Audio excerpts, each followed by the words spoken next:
Bismillahirrahmanirrahim. In this lecture series of fluid mechanics, now we are going to talk about continuity equation. तमाम fluid dynamics fundamental physical principle पर मबनी है।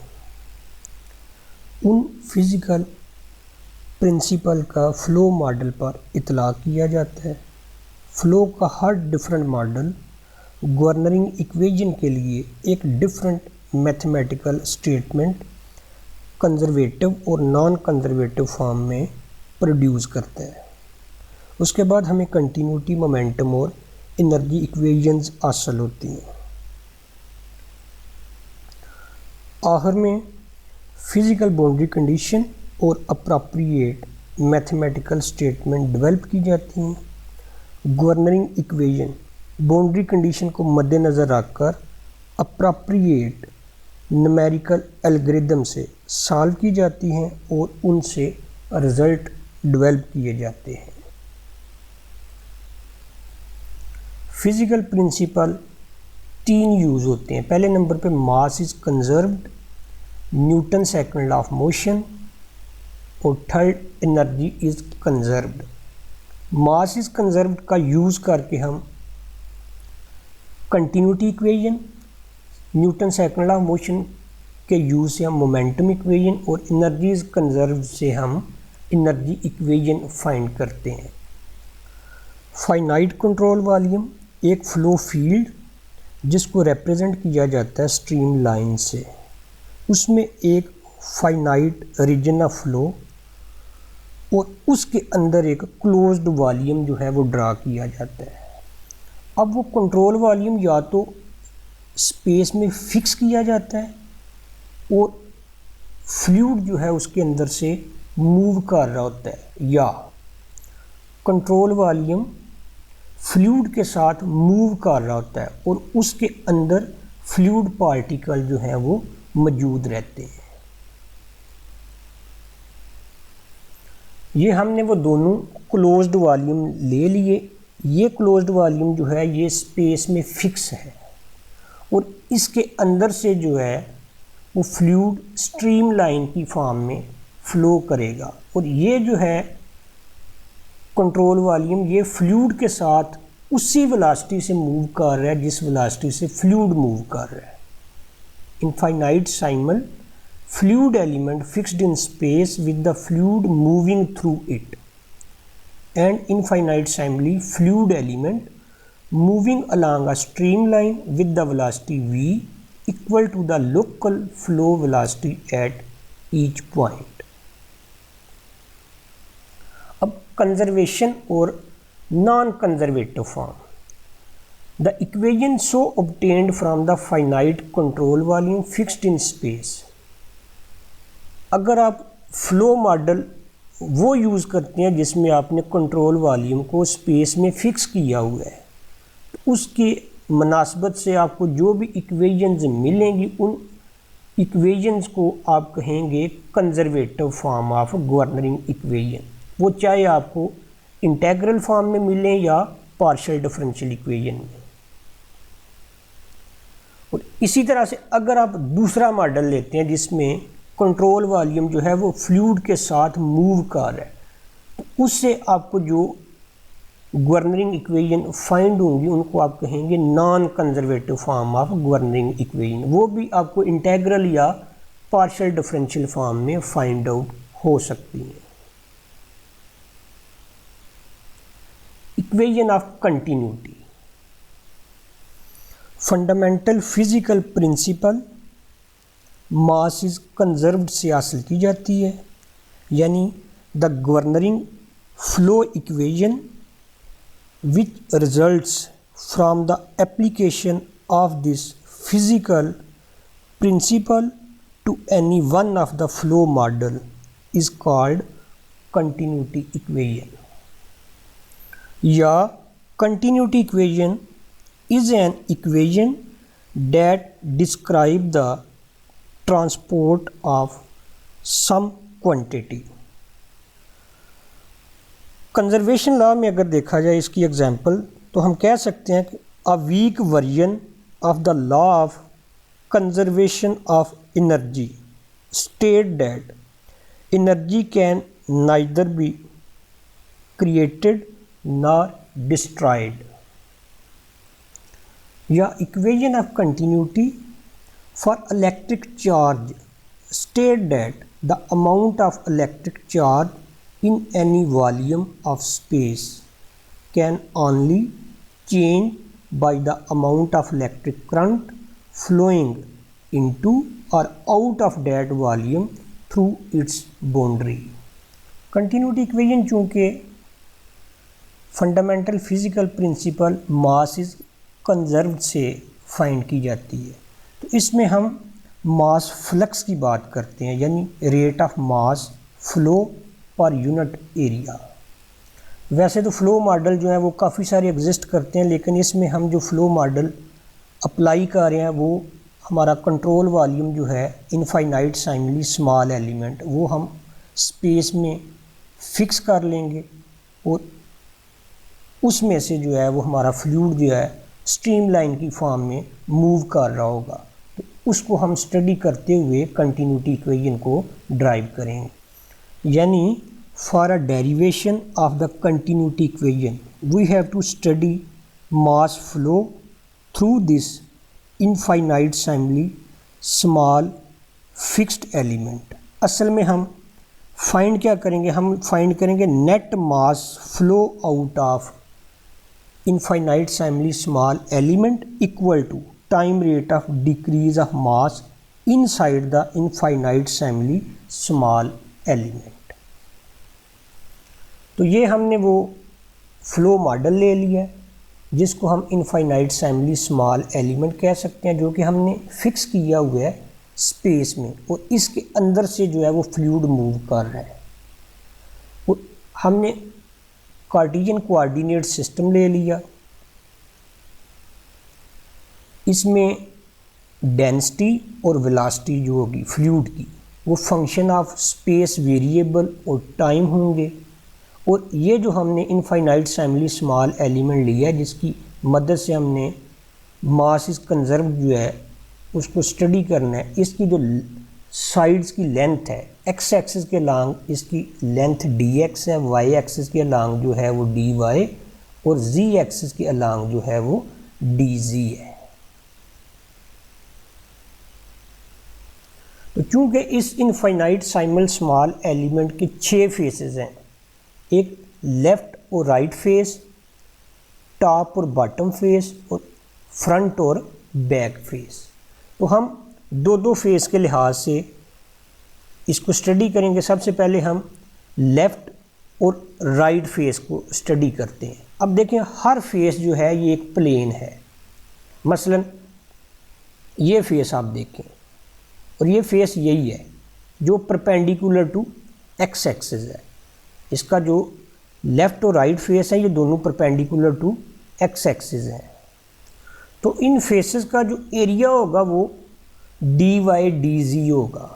इसी तरह से वो फेस जो परपेंडिकुलर टू वाई एक्सिस हैं, यानी टॉप और बॉटम फेस, उनका एरिया जो है वो dx और dz होंगे। इसी तरह से वो फेसेस जो परपेंडिकुलर टू z एक्सिस हैं उनका जो है एरिया dx dy होगा।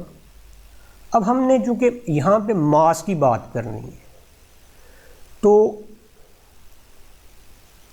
Mass flow through left face से जो मास फ्लो हो रहा है, ये जो एरो का साइन आपको नज़र आ रहा है कि जो मास इस इनफाइनाइट साइमल स्मॉल एलिमेंट के अंदर जो है वो एंटर हो रहा है, वो मास होगा। मास का फार्मूला आपको पता है, वैसे हम लिखते हैं डेंसिटी को डेंसिटी इक्वल यानी rho equal mass by volume, और यहाँ से मास को हम क्या लिख सकते हैं, डेंसिटी मल्टीप्लाई वॉल्यूम यानी रो मल्टीप्लाई वी।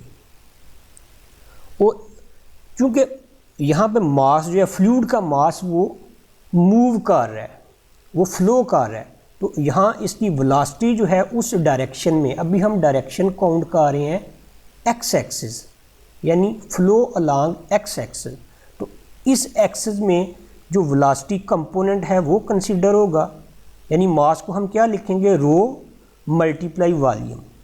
और वॉल्यूम में चूँकि 3 कंपोनेंट होते हैं, लेंथ, विड्थ और हाइट, तो इसमें 2 कंपोनेंट तो आ जाएंगे इस फेस का एरिया, और इस फेस का एरिया जो है वो है dy dz, और साथ वेलोसिटी कंपोनेंट आएगा इस डायरेक्शन में जो कि x डायरेक्शन में u होता है, और साथ रो। तो फिर जो फ्लो है लेफ्ट फेस में उसे हम लिखेंगे रो u dy dz।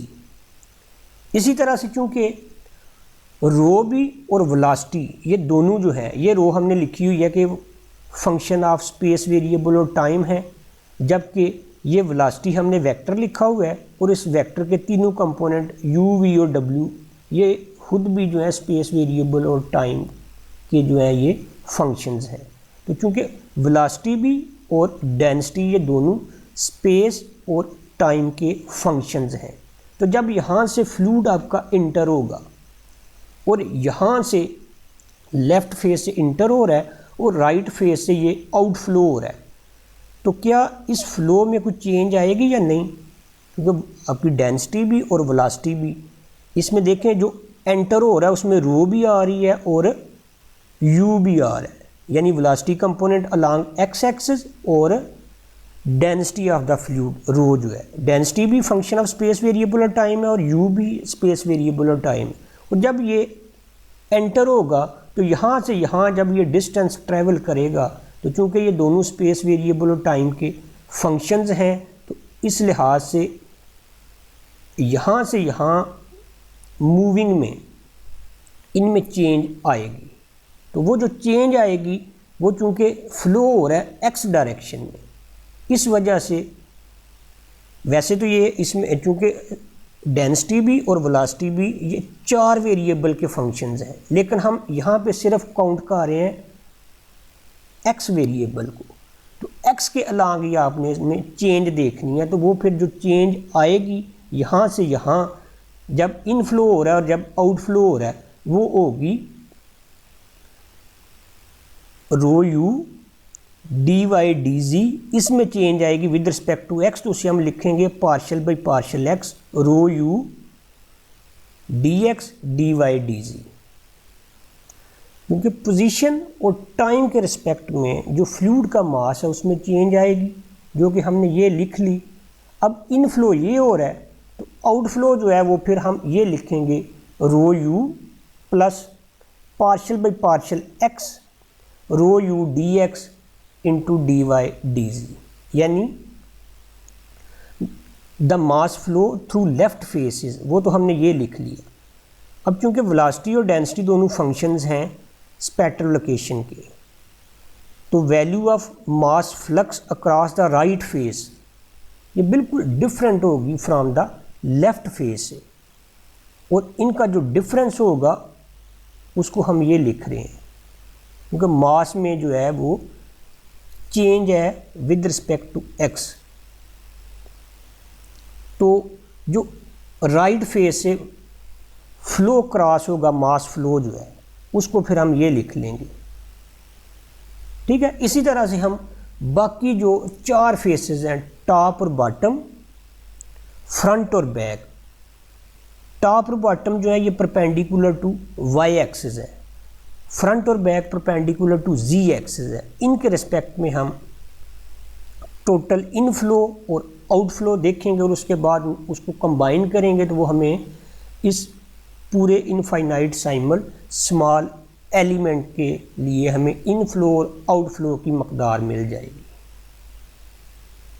ये अब हमने मास flow through the both bottom and top faces जो कि परपेंडिकुलर है वाई एक्सिस की, उनको देख लिया। अब वाई एक्सिस ये है, वाई एक्सिस के अलॉन्ग आपके फेस हैं टॉप और बॉटम। टॉप और बॉटम इन दोनों का जो है एरिया, इन दोनों का एरिया होगा डी एक्स डी जी। तो मास जो है जो इनफ्लो हो रहा है उसको फिर हम क्या लिखेंगे, रो और वेलोसिटी का कंपोनेंट लिखेंगे वाई एक्सिस के लॉन्ग वी, रो वी, और साथ उस फेस का एरिया जो कि डी एक्स डी जी है, तो rho v d x d z ये हमने लिख लिया। अब यहाँ से इनफ्लो हो रहा है, और ये है बॉटम फेस से इनफ्लो हो रहा है और जो टॉप फेस है इससे आउटफ्लो हो रहा है। तो उसी तरह से जब इस पोजीशन से इस पोजीशन पे फ्लूइड आएगा, तो चूँकि हम बात ही सिर्फ डेंसिटी की और वेलोसिटी की कर रहे हैं, तो दोनों में चेंज आएगी with respect to y axis, क्योंकि दोनों फंक्शन ऑफ वाई है, क्योंकि स्पेस वेरिएबल और टाइम का फंक्शन है, तो वाई भी उनमें इंक्लूड है। तो जब यहाँ से आउटफ्लो होगा तो उस फ्लो में जो चेंज आएगी वो चेंज होगी ये partial by partial y rho v d y, और टोटल जो आउटफ्लो होगा उसको हम लिख लेंगे rho v plus partial by partial y rho v d y d x d z. इसी तरह से अब हम फ्रंट और बैक फेस को देखते हैं। Mass flow through both the front and back faces which are perpendicular to z axis. अब जी एक्सिस जो है वो ये है, और फ्रंट फेस से आपका इनफ्लो हो रहा है और बैक फेस से जो है वो आउटफ्लो हो रहा है। तो हम मास को कैसे लिखेंगे, एक तो हमें इस फेस का एरिया चाहिए, ये फेस है आपके पास, वो इस फेस का area d x d y है, यानी परपेंडिकुलर टू जी एक्सिस है, तो डी जी को आपने छोड़ देना, बाकी जो दो रिमेनिंग है उनको लिख लेना डी एक्स और डी वाई। और रो के साथ वेलोसिटी कंपोनेंट आएगा जी एक्सिस के लॉन्ग डब्ल्यू, तो उसे हम क्या लिख लेंगे रो डब्ल्यू डी एक्स डी वाई। इसी तरह से जब वो बैक फेस से आउटफ्लो होगा तो इस पोजीशन से उस पोजीशन तक जाने के लिए उसमें चेंज आएगी, और वो जो चेंज होगी उसको हम लिखेंगे partial by partial z rho डब्ल्यू d z d x d y. तो टोटल जो आउटफ्लो होगा वो तो हम अभी तो हमने सिर्फ चेंज की बात की, जो टोटल आउटफ्लो होगा वो ये इनफ्लो और प्लस चेंज, ये हमने वो इनफ्लो लिखा रो डब्ल्यू, और इसके साथ ये डी एक्स डी वाई शामिल होगा तो ये इनफ्लो, और ये साथ चेंज होगी उसके partial by partial x rho डब्ल्यू d z d x d y. तो चेंज और प्लस इनफ्लो, इन दोनों का सम जो है वो बन जाएगा आउटफ्लो। अब क्योंकि यू वी और डब्ल्यू जो है ये हमने पॉजिटिव डायरेक्शन में लिए हुए हैं, एक्स वाई और जी डायरेक्शन के अलावा इनको हमने पॉजिटिव लिया हुआ है। ये देखें ना, हमने यू लिखा जो है positive direction of x axis, इसी तरह से वी हमने लिखा positive direction of y axis, और इसी तरह से जी को हमने पॉजिटिव डायरेक्शन ऑफ यानी W को positive direction of z axis लिखा। अब यहाँ देखें, यहाँ लिखा जा रहा है कि ये जो एरो के साइन है ये आपको शो कर रहे हैं इनफ्लो को और आउटफ्लो को। जैसे ये एरो है तो ये इनफ्लो को शो कर रहा है और ये आउटफ्लो को शो कर रहा है लेफ़्ट टू राइट फेस से। इसी तरह से ये एरो जो है ये बॉटम फेस में इनफ्लो, और ये एरो जो है वो टॉप फेस से आउटफ्लो, और ये एरो जो है ये फ्रंट फेस से इनफ्लो, और ये एरो जो है ये बैक फेस से आउटफ्लो को जो है वो डिनोट कर रहा है। और ये सारे वही हमने लिखे हुए हैं इनके इनफ्लो और आउटफ्लो की क्वांटिटीज़ जो हैं। अब इन सब को हमने इकट्ठा करना है, लेकिन उससे पहले हम क्या करेंगे, जो फ्लो की असल यानी नेट आउटफ्लो ऑफ मास है उसको हम पॉजिटिव क्वांटिटी कंसिडर करते हैं। तो जब वो पॉजिटिव क्वांटिटी कंसिडर करेंगे तो आउटफ्लो में से हम क्या करेंगे, इनफ्लो को माइनस करेंगे तो हमें पॉजिटिव क्वांटिटी मिलेगी। किसी एक फेस को हम कंसिडर कर लेते हैं, जैसे हमने यहाँ पे देखें लेफ़्ट और राइट फेस को कंसिडर किया, ये राइट फेस से आउटफ्लो है और ये लेफ़्ट फेस से इनफ्लो है। इन दोनों का डिफरेंस चूँकि हमने नेट आउटफ्लो इन एक्स डायरेक्शन हमने पॉजिटिव लेना था तो हमें ये पॉजिटिव क्वांटिटी मिलेगी, क्योंकि हमने यू वी और डब्ल्यू को positive direction of x y और जी के अलॉन्ग लिया हुआ है। इसी तरह से नेट आउटफ्लो इन वाई डायरेक्शन, जिसमें आपके टॉप और बॉटम फेस है, बॉटम फेस से इनफ्लो हो रहा है और टॉप फेस से जो है वो आउटफ्लो हो रहा है। तो आउटफ्लो माइनस इनफ्लो करेंगे तो आपको ये पॉजिटिव क्वांटिटी मिलेगी। और इसी तरह आप नेट आउटफ्लो इन जी डायरेक्शन जो है, ये देखें, ये फ्रंट और बैक फेसेस के लिए था। फ्रंट फेस से जो है वो इनफ्लो हो रहा है, बैक फेस से आउटफ्लो हो रहा है। ये बैक फेस से आउटफ्लो है और ये फ्रंट फेस से इनफ्लो है। इन दोनों का डिफरेंस उससे हमें पता चलेगा नेट आउटफ्लो का जी डायरेक्शन में। तो इन दोनों का डिफरेंस हमने ये लिख लिया। अब टोटल हमने लिखना है आउटफ्लो इस पूरे इनफाइनाइट साइमल स्मॉल एलिमेंट का, जिसको हमने कंसिडर किया हुआ। उसके बाद इसको हम अप्लाई कर देंगे पूरे फ्लूइड पे। तो नेट मास फ्लो देखें, ये एक हमें ये मिला अलोंग जी डायरेक्शन, एक हमें ये मिला अलोंग वाई डायरेक्शन और एक ये मिला अलोंग एक्स डायरेक्शन। तो इन तीनों को कंबाइन करके हम ये लिख लेंगे, यानी net mass flow partial by partial x rho u plus partial by partial y rho v plus partial by partial z rho डब्ल्यू d x d y d z.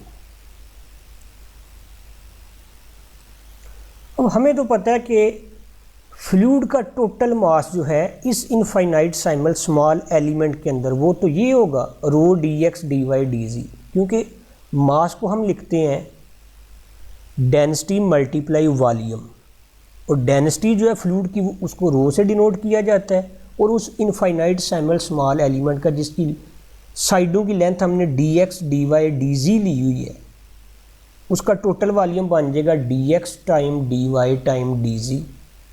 तो डेंसिटी मल्टीप्लाई वॉल्यूम करेंगे तो हमें मास पता चल जाएगा उस infinite साइमल small element के अंदर फ्लूइड का। और इसमें जो चेंज आएगी with respect to time, time rate of increase of mass inside the element is, उसको हम लिख लेंगे partial rho by partial t d x d y d z, क्योंकि इसमें d x d y d z ये तो quantities हैं, ये तो लेंथ को शो कर रही हैं। इसमें सिर्फ और सिर्फ जो डेंसिटी है ये फंक्शन ऑफ टाइम है, तो इसलिए इसे partial rho by partial t लिख लिया और ये साथ ऐसे। असल में time rate of mass increase जो है वो ये है, लेकिन हम तो आउटफ्लो की बात कर रहे हैं। तो जब आउटफ्लो की बात करेंगे तो इससे हम क्या कर लेंगे, नेगेटिव क्वांटिटी कंसीडर कर लेंगे। जैसे मैंने पहले भी बयान किया है कि net mass flow out of fixed element जो है वो इक्वल होगा time rate of decrease of mass inside the fixed element. उसी लिहाज से physical principle that mass is conserved when applied to the fixed element it can be written as the, ये वही statement हमने लिखी, net mass flow out of the element ये must equal होगा time rate of decrease of mass inside the element. अब क्योंकि time rate of decrease of मास का जिक्र हो रहा है, तो ये इंक्रीज ऑफ मास था, हमें डिक्रीज ऑफ मास चाहिए, तो हम इसको क्या करेंगे, नेगेटिव क्वांटिटी से डिनोट कर लेंगे। इसके साथ हमने नेगेटिव साइन लगा लिया। ये और जो टोटल हमने मास फ्लो देखा है ये जो है ये दोनों इक्वल होंगे, तो इन दोनों को हमने इक्वल लिख लिया। इसको भी उठा के क्या करते हैं, हम राइट साइड पे शिफ्ट करते हैं, तो ये जाके इनके साथ शामिल होगा। इसका जो d x d y d z जो है ये कॉमन आ गया। अब डेल ऑपरेटर जो मुझे पता है वो partial by partial x i plus partial by partial y j plus partial by partial z के एक इक्वल होता है, और वेलोसिटी वेक्टर जो है उसको u i plus v j plus डब्ल्यू के लिखा जाता है। और इन दोनों का डॉट प्रोडक्ट जो है उसको मैं लिख सकता हूँ partial u by partial x plus partial v by partial y plus partial डब्ल्यू बाई पार्शियल जी। इसी लिहाज से ये जो मुझे इक्वेशन मिली है, इस इक्वेशन को मैं लिख सकता हूँ, ये जो partial rho by partial t है इसको ये पहले लिख लिया, प्लस ये देखें ये एक्सप्रेशन जो है ये फर्स्ट थ्री टर्म जो है ये इसको अगर मद्देनज़र रखा जाए तो इसको हम लिख सकते हैं फिर del dot rho v equal to 0। तो ये है आपके पास कंटिन्यूटी इक्वेशन। तो ये पार्शियल डिफरेंशियल इक्वेशन की फॉर्म में हमें कंटिन्यूटी इक्वेशन मिली है। हम पहले जिक्र कर चुके हैं कि गवर्निंग इक्वेशन या तो आपको इंटीग्रल फॉर्म में मिल सकती हैं या पार्शियल डिफरेंशियल फॉर्म में मिल सकती हैं। तो ये हमें पार्शियल डिफरेंशियल इक्वेशन मिली है। तो ऐसी गवर्निंग फ्लो इक्वेशन जिसमें हम फ्लो मॉडल वो लें जिसमें इनफाइनाइट साइमल स्मॉल एलिमेंट को हम स्पेस में फिक्स रखें, तो उस इक्वेशन को हम कहते हैं, यानी उस फॉर्म को कंजर्वेटिव फॉर्म। और अगर हमने मॉडल लिया था जिसमें जो इनफाइनाइट साइमल स्मॉल एलिमेंट है वो फ्लूइड के साथ मूव कर रहा था, तो फिर उसे हम लिखते नॉन कंजर्वेटिव फॉर्म। तो ये हमें कंजर्वेटिव फॉर्म में मिली और है भी ये पार्शियल डिफरेंशियल इक्वेशन। अब कंटिन्यूटी इक्वेशन तो हमने देख ली कि वो हमें मिली partial rho by partial t plus del dot rho v equal to 0, जिसको अगर हम एक्सपेंड करें डेल डॉट रो वी को, ये तो हमने ऑपरेटर फॉर्म में लिखी, तो इस तरह से हम लिख सकते हैं partial rho by partial t plus partial by partial x rho u plus partial by partial y rho v plus partial by partial z rho डब्ल्यू इक्वल टू 0। अब इसको हम मज़ीद जो है वो 3 टाइम में लिख सकते हैं। मसलन ये जो डेंसिटी है आपकी, अगर ये सिर्फ फंक्शन ऑफ टाइम हो, पहले तो हमने इन जनरल बात की है ना कि ये फंक्शन ऑफ स्पेस वेरिएबल भी हो सकता है और टाइम भी हो सकती है, या सिर्फ स्पेस वेरिएबल का फंक्शन हो सकती है या सिर्फ टाइम का हो सकती है या दोनों का हो सकती है। तो हम इसको कंसिडर कर लेते हैं कि पहले कि अगर ये सिर्फ और सिर्फ टाइम का फंक्शन हो डेंसिटी, स्पेस वेरिएबल का कोई रोल ना हो इसमें, तो फिर कंटिन्यूटी इक्वेशन को हम कैसे लिख सकते हैं। तो चूंकि ये फंक्शन ऑफ टाइम है तो partial rho by partial t, इसमें टाइम के रिस्पेक्ट में तो चेंज आएगी, इसलिए ये टर्म इसमें सर्वाइव करेगी। Plus del dot rho v equal to 0 जो है, इसमें डेल डॉट रो वी, अब चूँकि डेल में जो है वो एक्स वाई और जी के पार्शियल डेरिवेटिव होते हैं, तो उनके रिस्पेक्ट में एक्स वाई और जी के रिस्पेक्ट में रो जो है ये तो सिर्फ फंक्शन ऑफ टाइम है, इस वजह से उनके रिस्पेक्ट में ये कांस्टेंट रहेगी। उस वजह से हम इसे क्या कर सकते हैं, इसे फिर हम बाहर निकाल सकते हैं, इसे बाहर निकाल लिया जाएगा और डेल डॉट वी रह जाएगा, जिसको हम partial u by partial x plus partial v by partial y plus partial डब्ल्यू by partial z equal to 0 लिख लेंगे। यानी कंटिन्यूटी इक्वेशन जो इन जनरल आपके पास ये थी, अगर डेल जो है ये सिर्फ फंक्शन ऑफ टाइम हो तो फिर कंटिन्यूटी इक्वेशन को आप इस फॉर्म में लिख सकते हैं। लेकिन अगर जो डेंसिटी है वो सिर्फ फंक्शन ऑफ स्पेस वेरिएबल हो, यानी इनमें टाइम का कोई रोल ना हो, तो फिर ये जो फर्स्ट टर्म है, क्योंकि ये फंक्शन ऑफ टाइम तो है नहीं, ये फर्स्ट टर्म इससे ख़त्म हो जाएगी, सिर्फ आपके पास रह जाएगा del dot rho v equal to 0, जो कि हमने ये लिख लिया। अब चूँकि रो जो है ये फंक्शन ऑफ एक्स वाई और जी हैं, इस वजह से इससे फिर अब हम कंपोनेंट वाइज लिख लेंगे partial by partial x rho u plus partial by partial y rho v plus partial by partial z rho डब्ल्यू इक्वल टू 0। और अगर ये ना तो स्पेस वेरिएबल और ना ही टाइम का फंक्शन हो, 4 पॉसिबिलिटीज़ थी ना कि अगर ये स्पेस वेरिएबल और टाइम दोनों का फंक्शन हो तो फिर कंटिन्यूटी इक्वेशन को हम इस तरह से लिखते हैं, अगर ये सिर्फ टाइम का फंक्शन हो तो फिर इस तरह से लिखते हैं, अगर ये सिर्फ स्पेस वेरिएबल का फंक्शन हो डेंसिटी जो, फिर हम इसको इस तरह से लिखेंगे।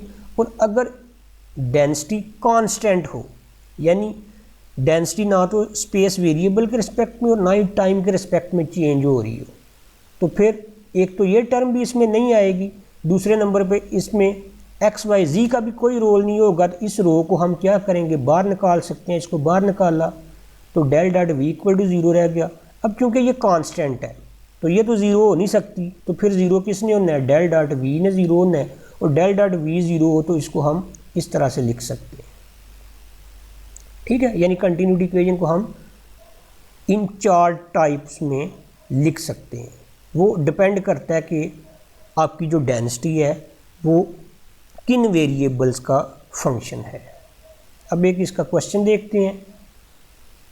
क्वेश्चन है आपको एक वेलोसिटी वेक्टर दिया गया है जिसमें वेलोसिटी का जो u कंपोनेंट है वो x square minus y square है, v कंपोनेंट जो है वो y square by z square है और w जो है वो z square by x square है। तो कहता है कि आप फाइंड करें रो टी, यानी फाइंड करें कि डेंसिटी जो है ये फंक्शन ऑफ टाइम है एट दिस पॉइंट जिसमें x1 है, y2 और z4 है। तो हमें क्या करना है, हमें कंटिन्यूटी इक्वेशन जो है वो लिखनी है। और कंटिन्यूटी इक्वेशन में आपको पता है कि ये जो वेलोसिटी के कंपोनेंट होते हैं इनका आपको डेरिवेटिव फाइंड करना पड़ता है with respect to x y और जी, पार्शियल डेरिवेटिव। तो इस वजह से हम इनको पहले ये कंपोनेंट वाइज अलग अलग कर रहे हैं, फिर इनको हम डिफरेंशिएट कर रहे हैं, यू को with respect to x, v को विद रिस्पेक्ट टू वाई और डब्ल्यू को जी। इनके डेरिवेटिव फाइंड किए और फिर इनके डेरिवेटिव की इस पर्टिकुलर पॉइंट पे वैल्यूज़ फाइंड की। यानी एक्स आपको 1 रखना है तो पार्शियल यू भी पार्शियल एक्स आपको 2 मिल जाएगा, वाई आपको 2 रखना है तो partial v by partial y आपको क्या मिल जाएगा, जिसमें z को आप 4 रखेंगे तो 1/4। इसी तरह से पार्शियल w को पार्शियल z आपको 8 मिल जाएगा। आपको ये एक्सप्रेशन फाइंड करनी है partial u by partial x plus partial v by partial y plus partial w by partial z। इनकी वैल्यूज़ लिखी जो जो आपने फाइंड की है, सम किया तो आपको मिला 41/4। अब कंटिन्यूटी इक्वेशन आपने लिख ली जो इन जनरल आपके पास होती है, partial rho by partial t plus rho del dot v equal to 0। Rho del dot v इसलिए लिखा रो को बाहर निकाल के, वैसे तो आपको पता है डेल डॉट रो वी हम लिखते हैं, लेकिन इसको बाहर इसलिए निकाला है क्योंकि रो जो है ये सिर्फ फंक्शन ऑफ टाइम है, इसमें स्पेस वेरिएबल का कोई रोल नहीं है। तो ये कौन सी कैटेगरी बनती है जो हमने पहले कैटेगरीज देखी हैं, ये वाली। तो इसको हम फिर कंटिन्यूटी इक्वेशन को इस टाइम में लिख सकते हैं, partial rho by partial t plus rho और साथ ही एक्सप्रेशन जिसकी वैल्यू हमने फाइंड किया 41/4। तो उसकी वैल्यू हम यहाँ सब्स्टिट्यूट करेंगे तो हमें मिल जाएगा partial rho by partial t plus rho 41/4 equal to 0। तो ये देख लें हमने वो लिख लिया। अब इसमें पार्शियल बाई पार्शियल टी को हम ऑपरेटर डी के इक्वल लिख लेते हैं, तो इसे हम लिख पाएंगे d rho plus rho 41/4 equal to 0। इसमें से रो को कॉमन किया तो डी प्लस 41/4। जैसे आप first order homogeneous differential equation को सॉल्व करते हैं तो इसकी ऑक्सिलरी इक्वेशन हमने ली, क्योंकि रो तो जो है वो नॉन ज़ीरो है, या ये कह सकते हैं जैसे आप ऑक्सिलरी इक्वेशन या करैक्टरिस्टिक इक्वेशन लिखते हैं तो इसे हम लिख लेंगे डी प्लस 41/4 इक्वल टू 0। और यहाँ से हमें इस इक्वेशन के रूट मिले, यानी डी की वैल्यू मिली हमें -41/4। तो आपको चूँकि एक ही रूट मिल रहा है तो डिफरेंशियल इक्वेशन को सॉल्व करना आपको पता होगा। तो जब आपके पास एक ही रूट हो तो हम कैसे उसका जनरल सोल्यूशन लिखते हैं, आर्बिट्रेरी कांस्टेंट और ई रेज टू द पावर वो जो आपको रूट मिला होता है और साथ इंडिपेंडेंट वेरिएबल। तो इसको फिर हम लिख लेंगे, क्योंकि ये डिफरेंशियल इक्वेशन जो है ये किस में है, डिपेंडेंट वेरिएबल रो में, और इंडिपेंडेंट इसमें टी है। तो इसे हम लिख लेंगे फिर रो टी इक्वल टू ये arbitrary constant c e raise to the power -41/4 T.